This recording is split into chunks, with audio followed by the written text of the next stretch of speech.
Sean bienvenidos a este video de la Nebulosa Geek, a este canal.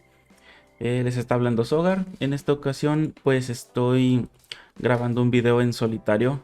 Para los que estaban quizás esperando podcast el día de ayer, bueno, pues hubo circunstancias adversas, ¿verdad? Que uno no puede controlar y por lo tanto no se pudo subir video. Pero bueno, aquí estoy, aquí está un servidor para ustedes con un tema pues bastante importante, pienso yo. Yo creo que en estos días, en estos tiempos, hay que considerar este tipo de temas porque en lo personal a mí me ayudó bastante, me ayudó en ciertos aspectos de mi vida. Entonces, el tomarlos en cuenta y estar plenamente conscientes de este tipo de cosas, o sea, que tienen que ver con psicología, tienen que ver con nuestro modo de vivir, con nuestro modo de relacionarnos con los demás, pienso yo que es algo muy apropiado para nuestros tiempos porque el ser humano es un ser social por naturaleza. Y a pesar de que algunos somos introvertidos, porque como tal es mi caso, yo me considero introvertido, aún así tenemos que relacionarnos con los demás. Tenemos que hacer negocios, tenemos que hacer amistades, tenemos que rozarnos y toparnos con X o Y persona todos los días o con varias personas todos los días. Entonces, el tener en cuenta este tipo de cosas nos va a ayudar a tener un mejor desarrollo personal, un mejor desarrollo social y también nos puede ayudar en nuestra vida profesional y en más aspectos de la vida en general, ¿verdad? Entonces, como ya vieron en el título del video, vamos a hablar acerca de la inteligencia emocional. Y bueno, pues para empezar, ¿a qué se refiere exactamente la inteligencia emocional? La inteligencia emocional, ¿a qué se refiere con inteligencia emocional, verdad? Porque por un lado nosotros conocemos el concepto de inteligencia. Cuando nosotros decimos una persona es inteligente, inmediatamente se nos viene a la cabeza una persona que es a lo mejor muy hábil con los números, a lo mejor tiene mucha capacidad para almacenar información en su cerebro, o quizás es una persona que le va muy bien en la escuela, que tiene muy buenas calificaciones. Pero ¿es este realmente el concepto correcto de lo que es una persona inteligente?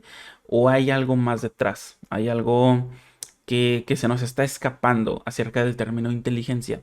Bueno, aquí yo estoy consultando un par de artículos que vienen explicando precisamente acerca de las clases de inteligencias. Y ahorita, en estos tiempos, está catalogados como inteligencia 8 tipos de inteligencias que fueron propuestos, ¿verdad?, por psicólogos estudiosos en el tema y se dieron cuenta de que hay más personas que son inteligentes que no necesariamente son hábiles con los números o con lo académico. Por ejemplo, la inteligencia lógico-matemática, como su nombre lo indica, son este tipo de personas que son hábiles con los números.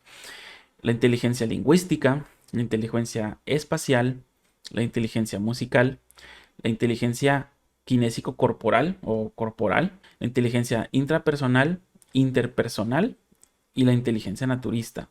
Estos son los 8 tipos de inteligencias que están catalogados ahora mismo.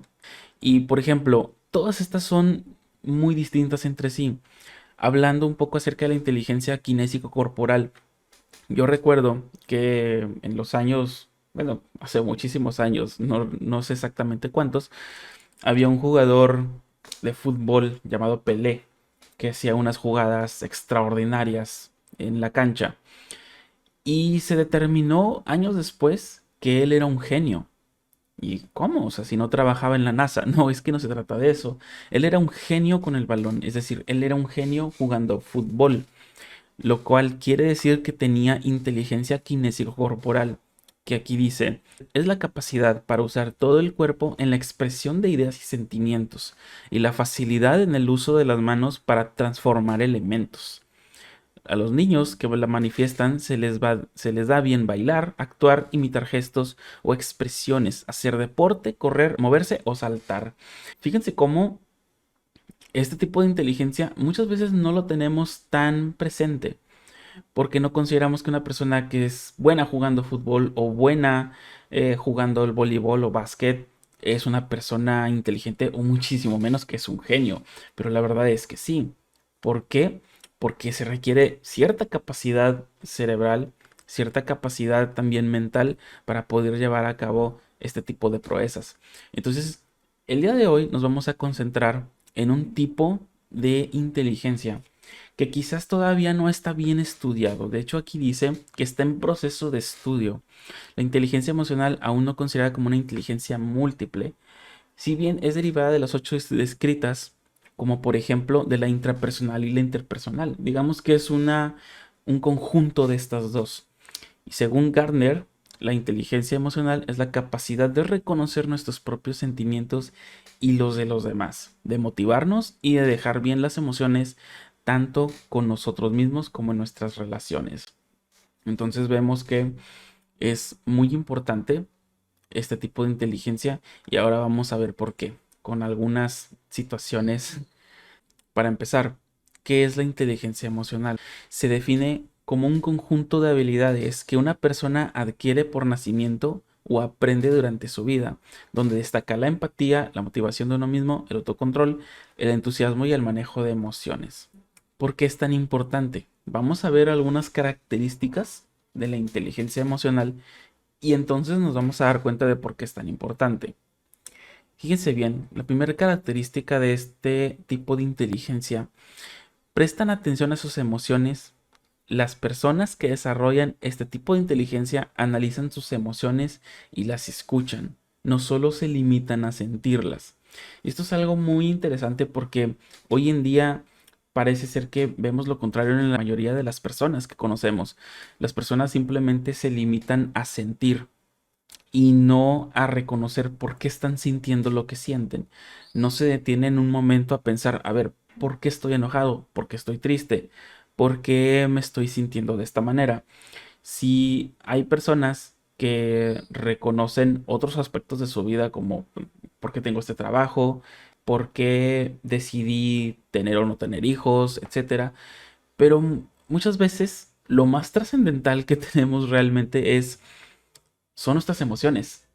Y bueno, esto es muy importante de reconocer nuestras emociones y escucharlas, no nada más sentirlas, porque de esa forma vamos a poder tener una introspección más a detalle de nosotros mismos y empezar a conocernos a nosotros mismos. El reconocer nuestras emociones tiene un impacto muy grande en nuestra vida porque así vamos a poder no regarla en ciertas situaciones. Como por ejemplo, hay situaciones en las que uno quizás está muy enojado o quizás está muy triste y llegas a decir cosas de las que después te puedes arrepentir. Entonces, el detenerse un momento y decir, a ver, ¿por qué estoy sintiendo esto? ¿Por qué no estoy sintiendo lo que debería de sentir o me siento raro al sentir esto? El reconocer y prestar atención a a las emociones, escucharlas como tal, nos puede ayudar a no regarla en muchas situaciones de nuestra vida. La segunda característica: conocen sus sentimientos y no los reprimen. Estas personas son auténticas y sinceras, ya que expresan sus sentimientos de forma clara. Así es.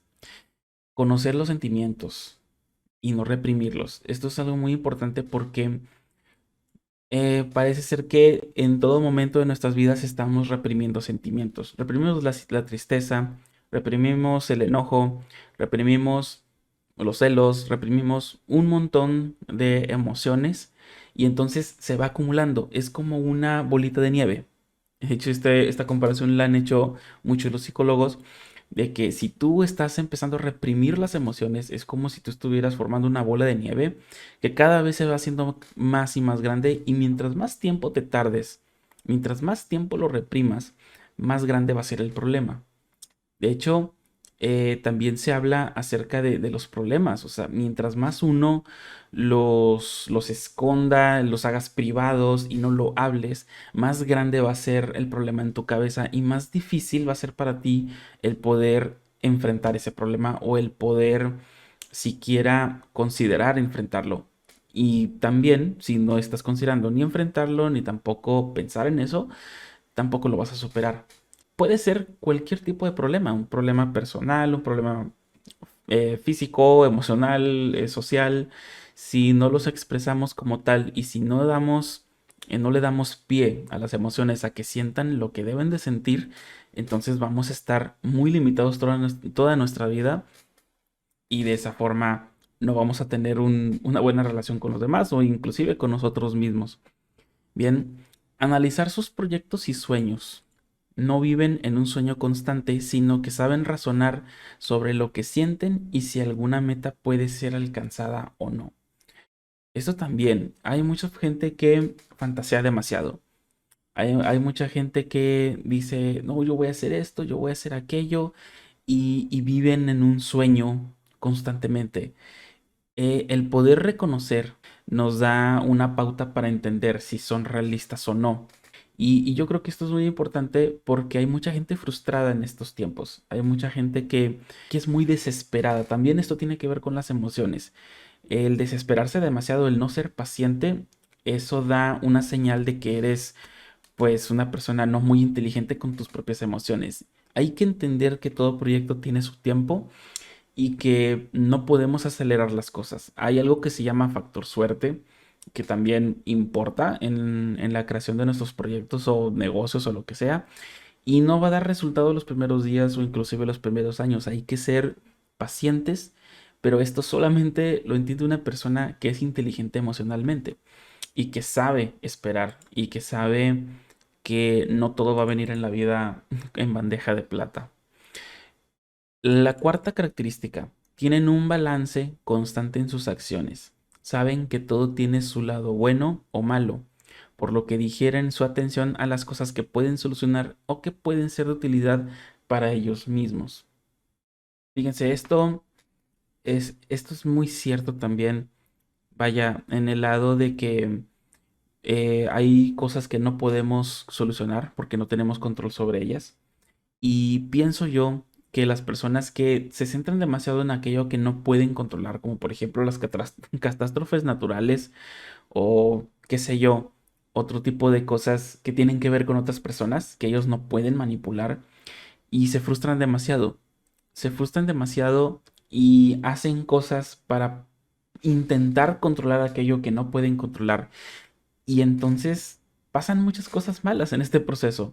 Estas personas no comprenden que hay que entender que la vida no solo se trata de ellos mismos, sino que también se trata de las demás personas y se trata de aquellos elementos naturales que no podemos para nada ni siquiera prevenir, ni siquiera podemos hacer un buen pronóstico del clima. Entonces, imagínense, hay muchas cosas que no podemos controlar que están fuera de nuestro alcance.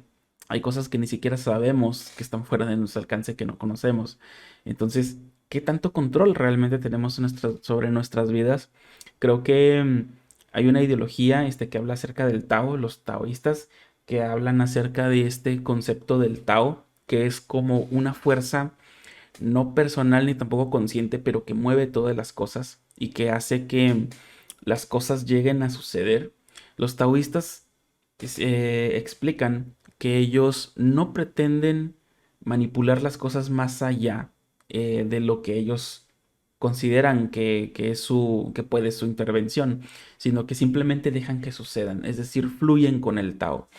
Entonces, ese tipo de ideologías, o sea, representan muy bien el cómo una persona tiene un pleno balance entre sus acciones, o sea, y en aquello que no pueden controlar, y saben aceptar las cosas que suceden que no pueden controlar y que pueden suceder en cualquier momento. Entonces, el tener pleno conocimiento de esto también nos hace tener menos ansiedad, porque la ansiedad es todo aquello, toda aquella preocupación por el futuro que es básicamente irrazonable, porque son cosas que no sabemos que vayan a suceder. Entonces también viene relacionado con este cuarto punto. El quinto punto, no toman nada personal. Cuando una persona los altera o algo en su entorno no sale como lo tenían planeado, analizan qué pudieron haber hecho mal y qué cosas mejorar a futuro. No se concentran en algo que no pueden controlar. Exactamente, es lo que estábamos diciendo ahorita. Y acerca de no ser alterados o que, vaya, no se toman nada personal. Es decir, hay cosas en la vida que suceden y suceden porque suceden. No tienen nada que ver contigo ni tampoco nadie te lo causó a ti.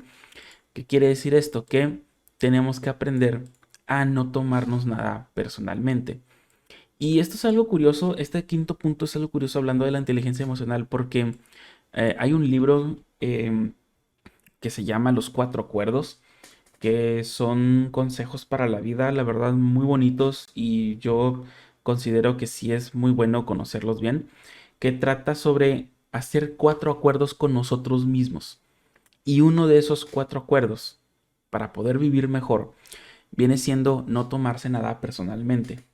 Y este tipo de consejos son muy útiles para nuestros tiempos porque en todo momento nos vamos a topar con personas que van a tratar de alterarnos. Es decir, van a tratar de sacarnos de quicio, van a tratar de hacernos sentir mal, van a tratar de hacernos sentir emociones que no deberíamos sentir en ese momento. Entonces, el hecho de que uno pueda no tomarse personal ninguna de esas cosas habla muy bien de nosotros porque así nosotros estamos reconociendo que la otra persona es la que está proyectando esas emociones. Es decir, nosotros tenemos que entender que cuando una persona trata de hacernos sentir mal es porque esa persona se siente mal. Si una persona trata de hacernos enojar es porque esa persona está enojada. Una persona te avienta veneno y tú decides si recoger ese veneno o no. Si decides no recogerlo, entonces la persona se queda con el veneno. Entender ese tipo de parábolas nos hace sentir mucho mejor con nosotros mismos y nos hace también entender que no todo se trata de nosotros mismos, ¿verdad? La sexta característica, son autocríticos con sus acciones. Las emociones no los controlan. Ellos controlan lo que deciden hacer con ciertas emociones y reconocen cuando algo se les fue de las manos. Esto de reconocer cuando algo se nos fue de las manos, pues es ser responsables con nosotros mismos y el poder reconocer nuestras emociones, hay que también conlleva el poder reconocer emociones que no controlamos. Y esto es en la mayoría de las situaciones. De hecho, en algún momento vi un video que hablaba acerca del cerebro emocional, que creo que la gente tiene como que un mal concepto acerca de lo que es un cerebro meramente emocional, porque piensan que el cerebro está como que partido a la mitad. Y esta parte controla las emociones y esta parte controla toda la lógica y matemática y todo. Y no es precisamente así, sino que todo el cerebro en conjunto viene siendo una combinación de un cerebro emocional y un cerebro lógico. Y lo emocional se almacena en una parte del cerebro que se llama amígdala. Y la amígdala va recogiendo sensaciones a medida que nosotros vamos creciendo y que nuestras experiencias se van combinando con emociones. Entonces, cuando nosotros sentimos algo, es siempre cuando algo lo causó, algo externo causó esa emoción. Entonces, de la forma en que nosotros reaccionamos para poder solucionar ese problema, la amígdala lo almacena y lo tiene como un recuerdo químico emocional. Entonces, si se fijan bien, todos aquellos recuerdos que tú tienes de tu vida son recuerdos que están vinculados a emociones. ¿Tú te acuerdas quizás de aquel examen de español o de matemáticas en la que sacaste 8 o 9 en tercer grado de primaria, por ejemplo, un 15 de junio o algo así? Probablemente no te vas a acordar si no está vinculado a ninguna emoción. Si sacaste un 10 y te fue muy bien y te sentiste muy bien, es probable que sí lo recuerdes. ¿Y por qué sucede esto? ¿Por qué? Porque ese recuerdo está vinculado a una emoción en concreto. Entonces, el hecho de que nuestras vivencias estén fuertemente ligadas a emociones es lo que va a hacer que las recordemos. Y esto es algo muy importante porque muchas veces no podemos controlar. De hecho, la gran mayoría de las veces, muy pocas veces vamos a poder controlar lo que realmente sentimos y por ende almacenar ese recuerdo, pero es algo muy difícil. También aplica para los traumas. Cuando uno se siente extremadamente mal o te hicieron sentir emociones tremendamente negativas, por supuesto que también lo vas a recordar. Y eso no tenemos control de ello. Entonces, lo más que podemos hacer es entender por qué sentimos lo que sentimos y el poder lidiar con esas emociones en nuestra vida. Entonces, sí son puntos bastante importantes que deberíamos de tener y son para un buen desarrollo psicosocial, ¿verdad? También interpersonal. Se fijan en las emociones de otras personas. Intentan ser siempre empáticos con sus semejantes para saber cómo expresan sus emociones. Así se relacionan mejor con los demás. Así es. Esto de reconocer las emociones en las otras personas nos habla acerca de este concepto llamado empatía, ¿verdad? La empatía viene siendo esa capacidad que tenemos de poder ponernos en los zapatos de las otras personas, es decir, entender cómo se siente la otra persona en medida de que nosotros vamos conociéndola o estamos viéndola en su estado emocional. Por ejemplo, si vemos una persona llorando, la empatía nos hace también sentir esa tristeza que esa persona está sintiendo. A lo mejor quizás no con la misma intensidad, porque no podemos copiar las emociones como tal, sino que podemos emularlas dependiendo de lo que nuestros ojos, nuestros oídos, nuestros receptores en el cuerpo ven o pueden sentir.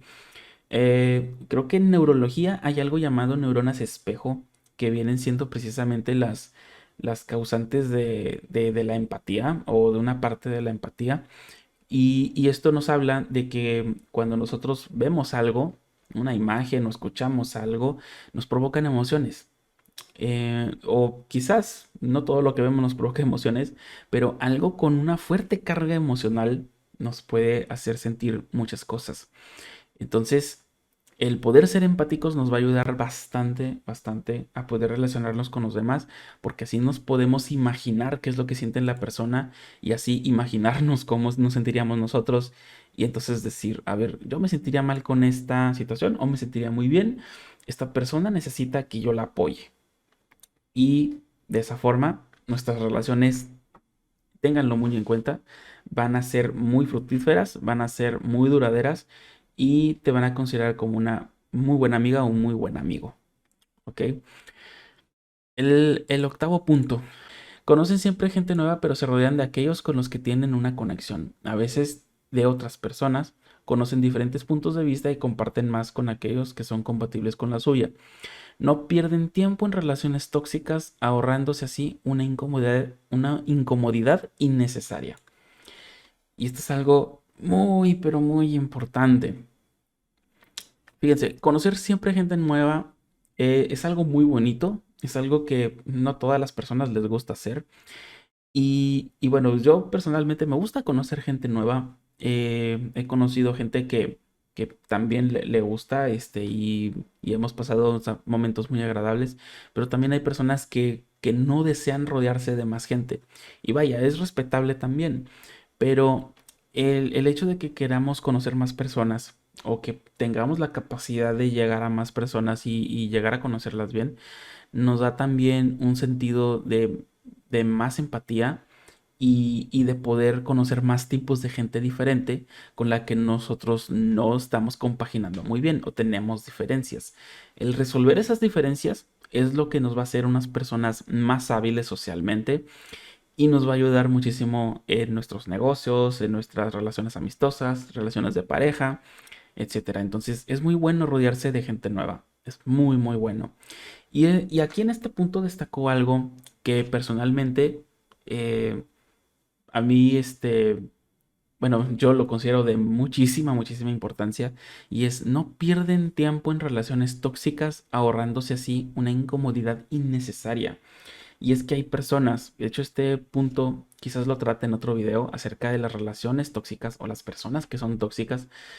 Las personas tóxicas son aquellas personas que te quitan energía emocional. Es decir, son personas egoístas que piensan que todo gira a su alrededor y que ellos están en una posición de exigirte tu poder emocional, tu atención, tu tiempo, tus recursos.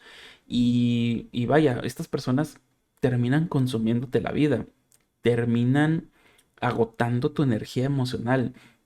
Y con energía emocional me refiero a esta capacidad, o sea, de no cansarte con tus emociones y todo esto de que estamos hablando. Entonces, hay personas que te hacen sentir bien, hay personas que te hacen sentir pésimo. Y yo creo que una buena medida para darse cuenta si una persona es tóxica o no es preguntarse, cada vez que hablo con esta persona, ¿cómo me siento? Después de hablar con esta persona, ¿cómo me siento yo? ¿Me siento con ánimos de volver a hablar con ella? ¿Me siento bien? Siento que me reconfortó, me siento más positivo, me siento más alegre, más agradecido con la vida. O quizás cuando hablo con esta persona me siento agotado. O quizás cada vez que hablo con esta persona siento que perdí tiempo, siento que no llegamos a nada, me siento frustrado porque no se logró el objetivo. O quizás esta persona estuvo muy centrada en sí misma y siento que todo el tiempo hablamos nada más de él o de ella y nunca hablamos de mí. Nunca hubo tiempo para mis intereses, siempre son para sus intereses. Si te sientes agotado, si te sientes frustrado y si te sientes mal o inclusive con dolor de cabeza, ten muy por seguro que esta persona es una persona tóxica y necesitas alejarte de esa persona. Porque créeme, muy pocas veces una persona tóxica recapacita. Digo, sí es posible, ¿verdad? Pero no en todos los casos. Y bueno, pues si no tiene inteligencia emocional, pues mucho menos va a poder reconocer que es una persona tóxica y que necesita mejorar, ¿verdad? Entonces, si puede uno no perder el tiempo con estas personas, pues es muchísimo mejor, muchísimo mejor. Y ya si la persona necesita ayuda o así, bueno, pues entonces que vaya con un psicólogo, con un profesional que lo pueda ayudar en su problema, si es que es un problema clínico, si es un problema emocional, pues que vaya con un profesional y que lo pueda atender, ¿verdad? Pero nosotros como personas individuales no deberíamos perder el tiempo con este tipo de gente, ¿verdad? Y bueno, el noveno punto, se motivan a sí mismos constantemente. Estas personas se emocionan cuando sucede algo que les gusta o realizan una acción determinada. No se enfrascan en por qué ya no les motivan cosas antiguas, sino que buscan siempre renovar su emoción con nuevas experiencias. Y pues esto de la automotivación, pues también es verdad, muchas veces estamos un poco desganados en la vida, nos levantamos con flojera y decimos, ay, hoy tengo que hacer esto o aquello.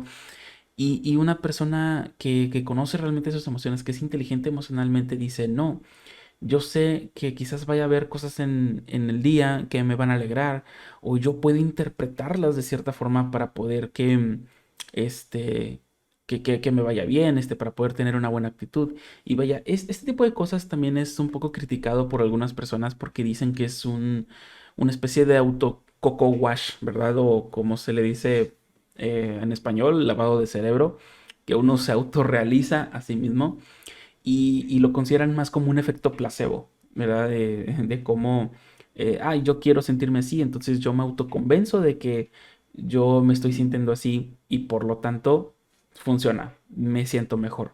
Y bueno, pues ya quedará a criterio de cada persona si esto se le hace un buen punto o no. Pero eso sí, personalmente he conocido personas en mi vida que se hacían este tipo de mecanismos de autococo wash y se convencían de que la vida tiene sentido, de que la vida es bella, de que tienen que vivirla al máximo. Y la verdad es que pues, fueron personas bastante bien aceptadas, con una habilidad social bastante sobresaliente y inclusive envidiable en el buen sentido de decir, oye, si esta persona puede, yo también puedo. No hay que ser a la típica mexicana, ¿verdad? De pensar, ay, si él no lo hace, entonces yo tampoco. No, hay que pensar en activo, ¿verdad? Hay que pensar en positivo y decir, si esa persona puede, entonces yo también puedo, ¿verdad? Es una forma también de automotivarse. Y bueno, ¿cuáles son los tipos de inteligencia emocional? Dice aquí que la inteligencia emocional no es una sola, sino que abarca diferentes tipos y características que definen el coeficiente intelectual, o sea, I, de un aspecto de la persona, y que éstas se pueden dividir en cinco categorías, ¿verdad? Que es la empatía, las habilidades sociales, el autoconocimiento, la motivación y la autorregulación, que creo que en todo lo que estuvimos platicando hace ratito viene englobado todas estas cosas y la verdad es que es muy interesante. Con respecto a la autorregulación, Vamos a leer lo que dice y dice, las técnicas de autocontrol son esenciales en la inteligencia emocional.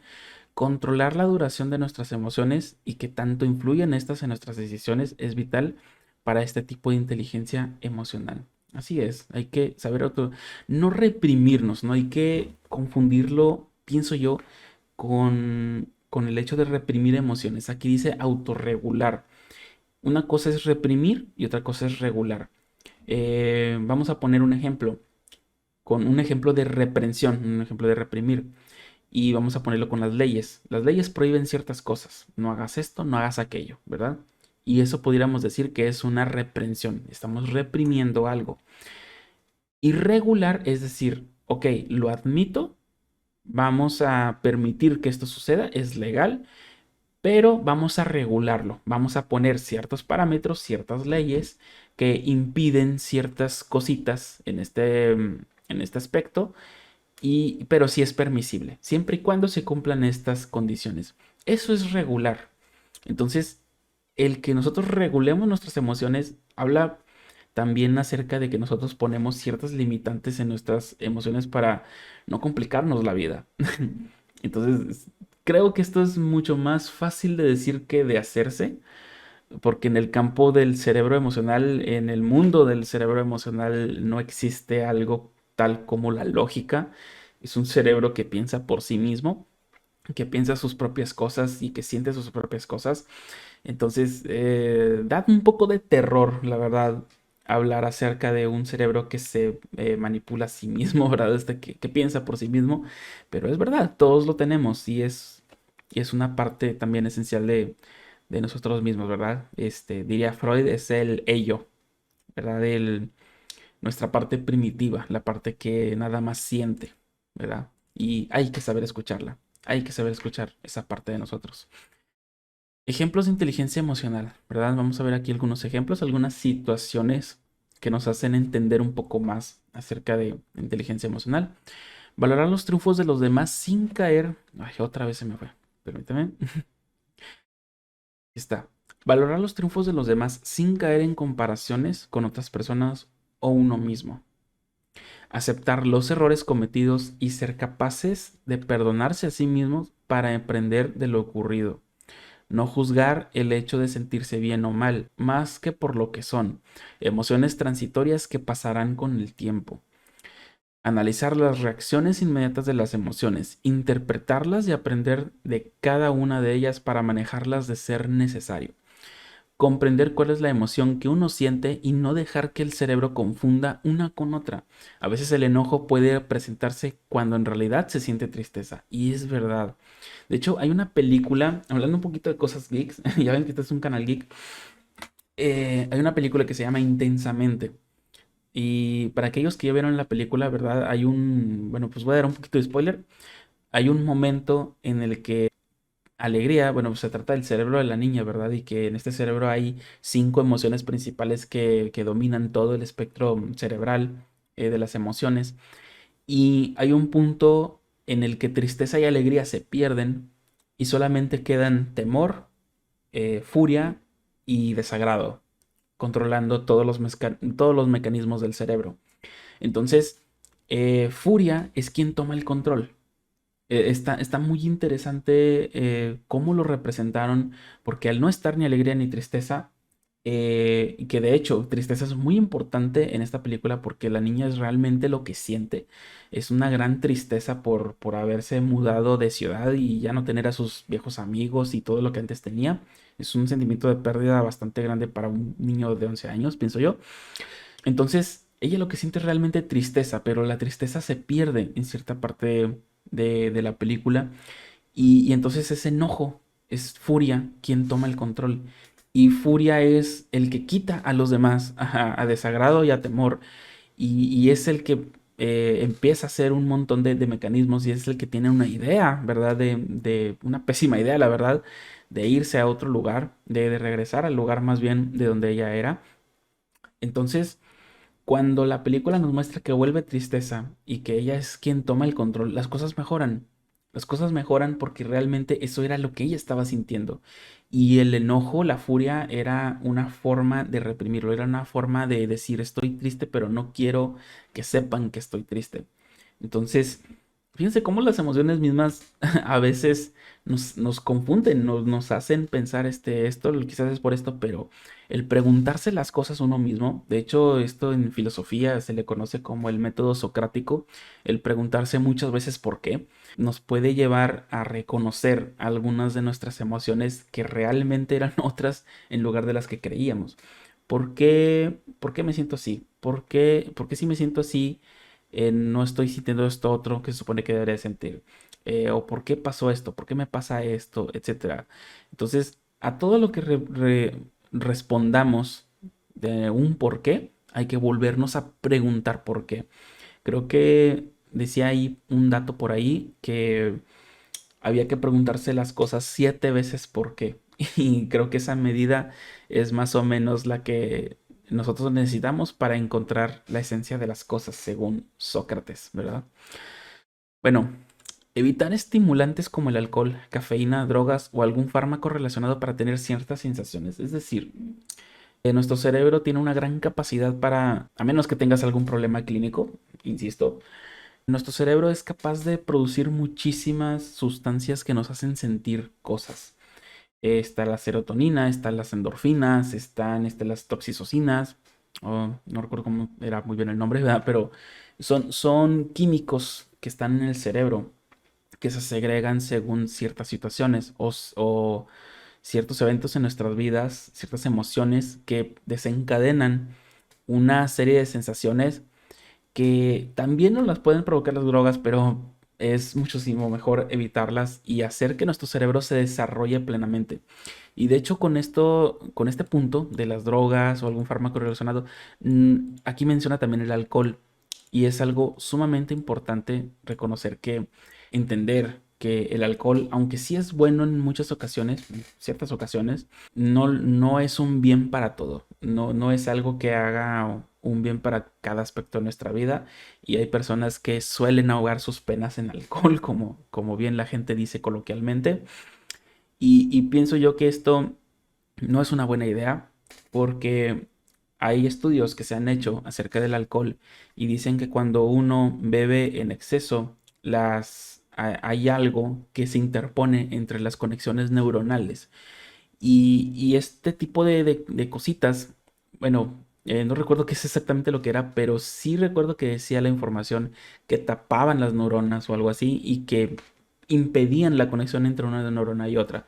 Entonces, mientras más se abuse del alcohol, más estás impidiendo que tus neuronas hagan conexiones, las conexiones que se necesitan hacer para poder llegar a un proceso de pensamiento lógico aceptable. Y entonces cuando nosotros llegamos a cierta edad de nuestras vidas y nosotros abusamos demasiado del alcohol, entonces nos damos cuenta de que eso sí afectó nuestras vidas. De hecho, yo conozco gente ya de más de 40 y tantos años de edad que abusaron del alcohol cuando tenían desde 14 15 años. Y la verdad es que son como niños. Siguen siendo como adolescentes porque nunca permitieron que su cerebro se desarrollara plenamente hasta la etapa adulta. De hecho, hay un estudio también, que luego pondré links en la descripción si es que los llego a encontrar, ¿verdad? Pero nuestro cerebro se termina de desarrollar hasta los 28 30 años de edad. Y hablo de físicamente, es decir, ya tiene todas las neuronas que debería de tener, ya está desarrollado completamente, ya tiene todas las células, todo lo que necesita para desempeñarse bien. Es hasta los 28 30 años de edad. Entonces, imagínense lo que es tomar alcohol o más bien abusar de él desde los 15 años. Estás frenando muchísimo tu proceso de desarrollo cerebral.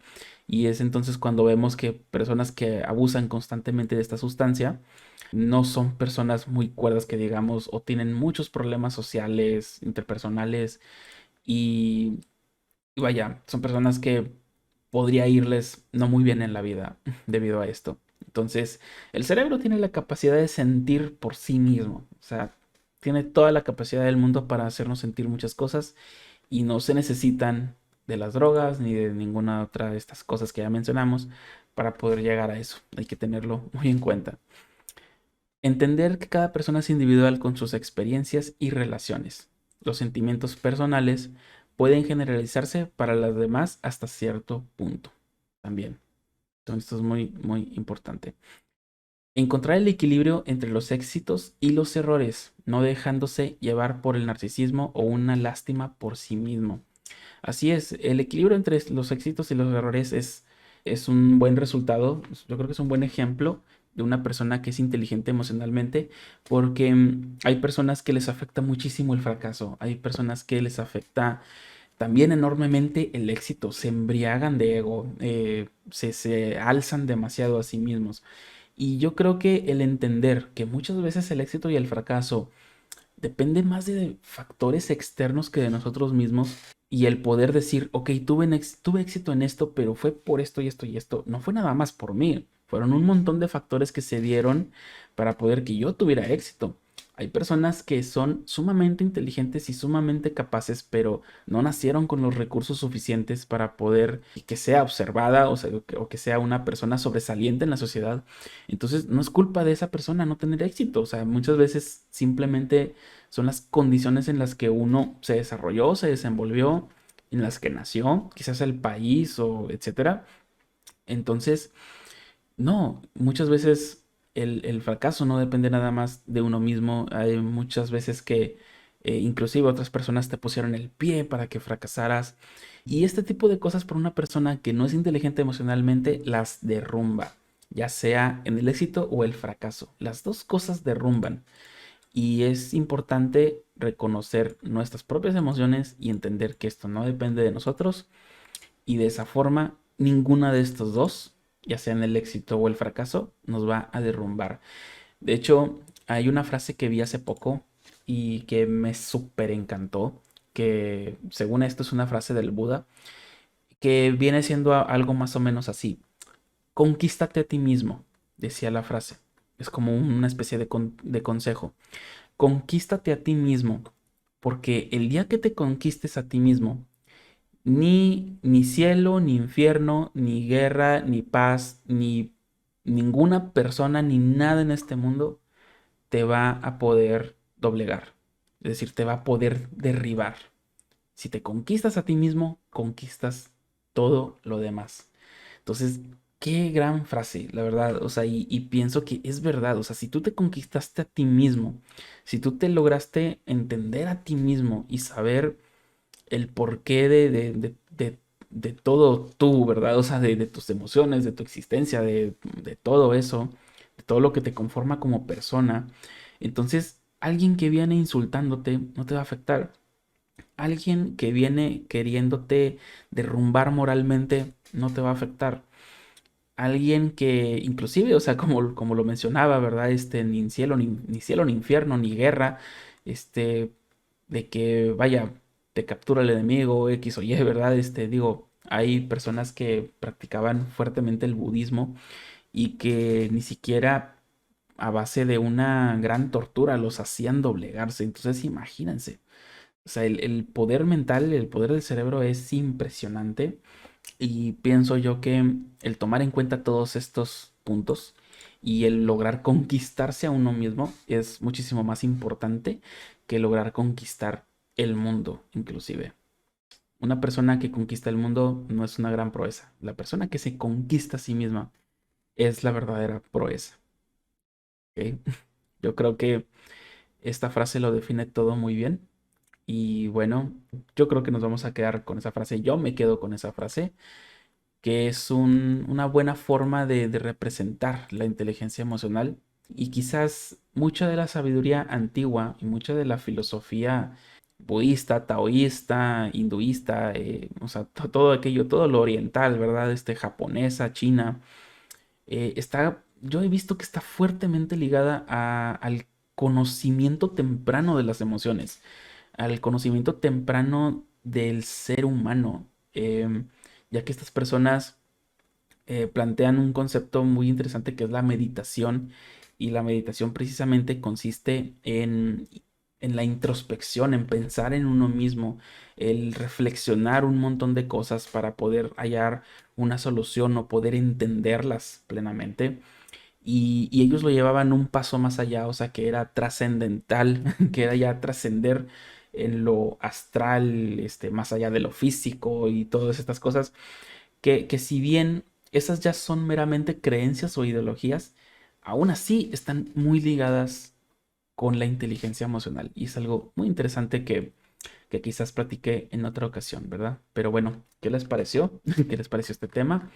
A mí me parece un tema sumamente interesante y sumamente rico en practicidad, diría yo.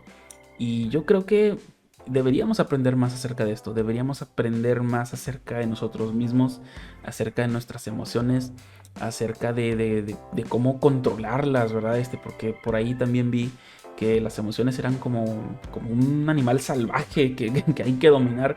Oye, si el ser humano desde hace miles de años domina animales salvajes, los doma, y el animal salvaje más salvaje que tenemos de nuestras vidas somos nosotros mismos, ¿verdad? Y no podemos controlarnos. Entonces, el poder dominarnos a nosotros mismos es mejor que dominar un animal salvaje también, ¿verdad? Pero bueno, cuéntenme sus opiniones, díganme qué les pareció este tema. Y si les gusta que sigan habiendo más temas de psicología, sobre cómo enfrentarnos a diferentes situaciones en la vida, etcétera. Más adelante pienso también traer contenido acerca de, pues, la toxicidad en las personas manipuladoras, etcétera, y todo eso, pensamiento crítico. Entonces, bueno, es un tema que a mí me parece fascinante y cuéntenme qué les pareció, ¿verdad? Y bueno, pues por el momento, este video se ha terminado. Yo soy Sogar y pues muchas gracias por estar en este canal, La Nebulosa Geek, ¿verdad? Estamos en YouTube y también en Twitch. Transmitimos por lo general todos los domingos, aunque este domingo se nos pasó un poco. Pero bueno, muchas gracias por haber visto este video y déjenme en los comentarios qué opinan. Y pues muchas gracias. Denle like y suscribirse y activen la campanita, ¿verdad? Para las notificaciones. Ahí nos estamos viendo próximamente en otra grabación. Chao.